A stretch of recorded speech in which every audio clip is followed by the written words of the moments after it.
Live from the PFG Television Center at the Jumping Turtle Entertainment Complex in sunny San Marcos, California. It's Scorch's PFG TV, presented by Lucky Buddha Beer. I'm Shelby, and tonight on the show, we'll have the debut of PFG Artist Spotlight, where we'll highlight things from coast to coast. Tonight, it's the band Symbolic. We will feed your head in Medi Mike's House of Hemp. As always, we'll give you weird news. Magician Anthony Mays will freak you out. And tonight's musical guests, the Fok Wolves. And now, the only man willing to put an offer in on a house next to Justin Bieber. Please welcome Scorch. Welcome to Scorch's PFG TV. Medi Mike, nice to have you here. Thanks, man, thanks. Let me tell you a couple things going on the show today. This is good. We have, first of all, Medi Mike's House of Hemp coming back. My favorite segment. Now, earlier today, we have a magician. His name is Anthony Mays. Anthony had myself and Medi Mike fill out some papers and put them in this envelope. We sealed it. I have held on to this envelope since then. Anthony's going to come out and he's going to tell us maybe what we've got in this envelope. I don't even know what he's going to do. Magic. But it has something to do with this envelope and magic, so that's going to be cool.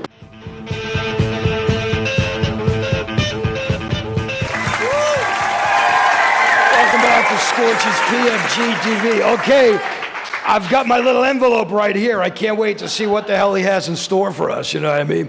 The guy's been a magician, he's a comedian, he's an actor, he's an actress, he does laundry, he does exterminator, he does everything. Give it up, this is my pal Anthony Mays. Nice to have you here, brother. Anthony, you have a briefcase next to your chair, and that scares me because I know someone that once had anthrax in a briefcase like that. Did it have $1 million in it? No, it had $1 million worth of what they thought was anthrax. It was blow. So, Anthony, do tell it. I love the whole magic thing. Yeah, it's fun, right? It's fun. Did you do that as a kid? Is that the first time you got a little something from a girl? Yeah, absolutely.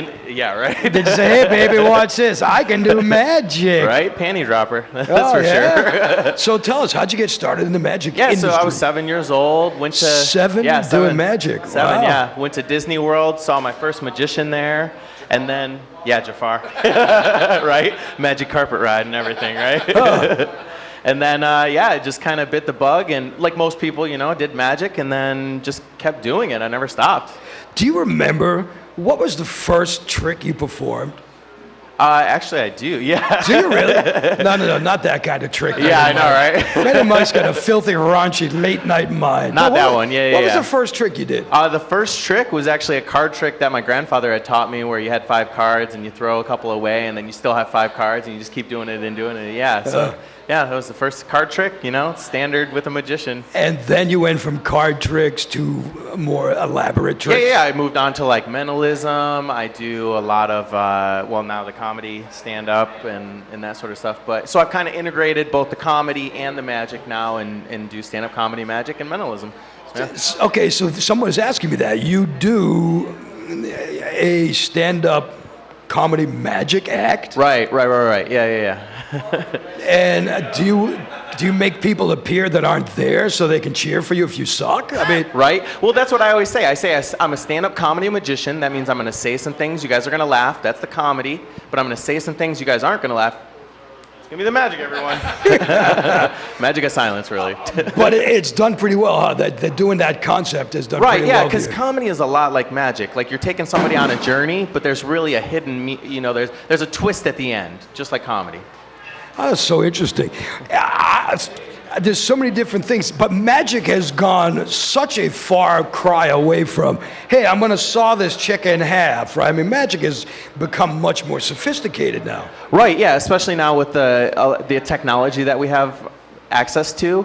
Obviously Chris Angel, David Blaine, David Copperfield uses a lot of, he does a trick now where he's got an email that everybody sends to him, and they get a reply to him during the show of the prediction that they do on stage live. I mean, with technology now, it's just insane. Isn't that something? Now, do you use that kind of stuff yourself? I try to. I started doing more stuff like with a cell phone. Does anybody have a cell phone? I can use something with a cell phone. Yeah, Medi Mike, let's see what you got. All right, cool. All right, here. What I'm going to do is... No, that's cool. You can leave it like that. I'm going to ask you to hold the microphone, though. Is that cool? All right, here. Blow up. So far, so good. He's blowing up a balloon. Yeah, I can imagine this. I'm going to block my eyes. And, All right, so you got your cell phone, right? All right. You got the balloon. Watch. Just like this.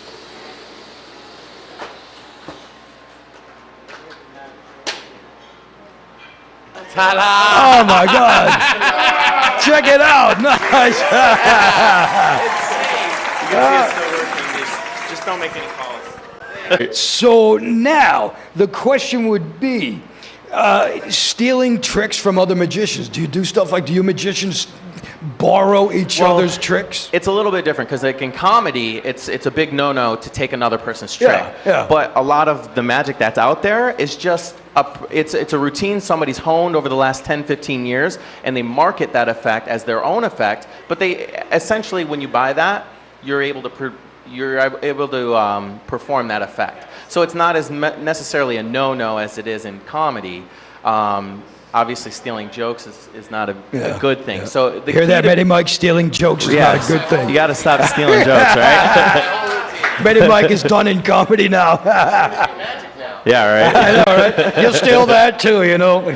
You put it this way, Betty Mike, you just steal the show. That's all. You just steal the show.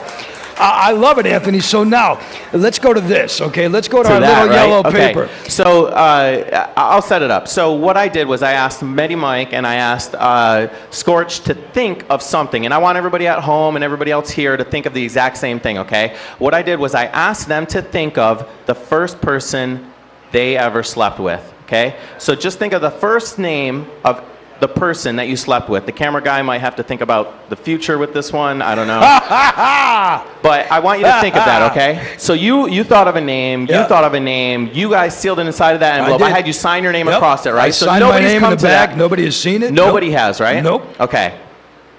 Mike, I want you to go ahead and think of the name right now. Think of the name.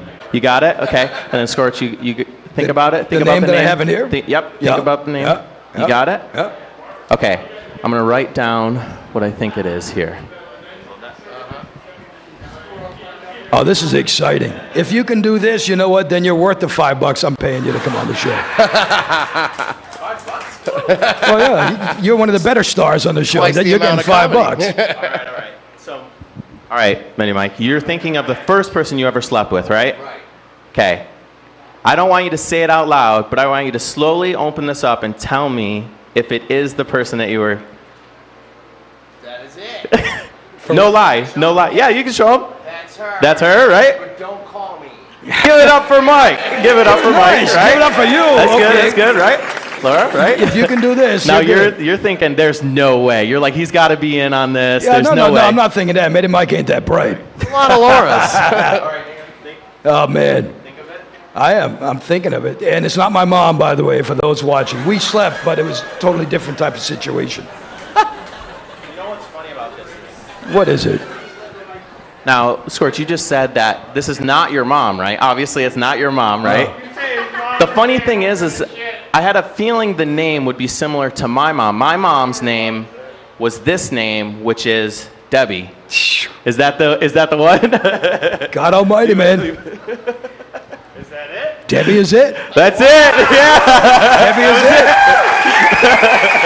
Holy crap. Oh, my God. You want to see now? Do I open it up to show? How about that, man? I don't know. I get a sexy assistant credit. I sealed it in there, yeah. I'm stunned. So magicians don't tell how they do it, but we're gonna have to find. Okay. Can I change mine to Debbie? Trust me, you would want to. My Debbie was good. That's it. Debbie, there you go. Magic. That is, hey, Anthony, man. I'm very impressed, you know. The funny thing is, though, I haven't slept with anybody since Debbie, and that was right, yeah. that was when I was in college. Can you somehow get me a hold of Debbie, and we can start this all over again? Right, I know, right? Speed dial. What? Can you tell? How do you do something like that? Can you keep a secret? Yeah. So can I.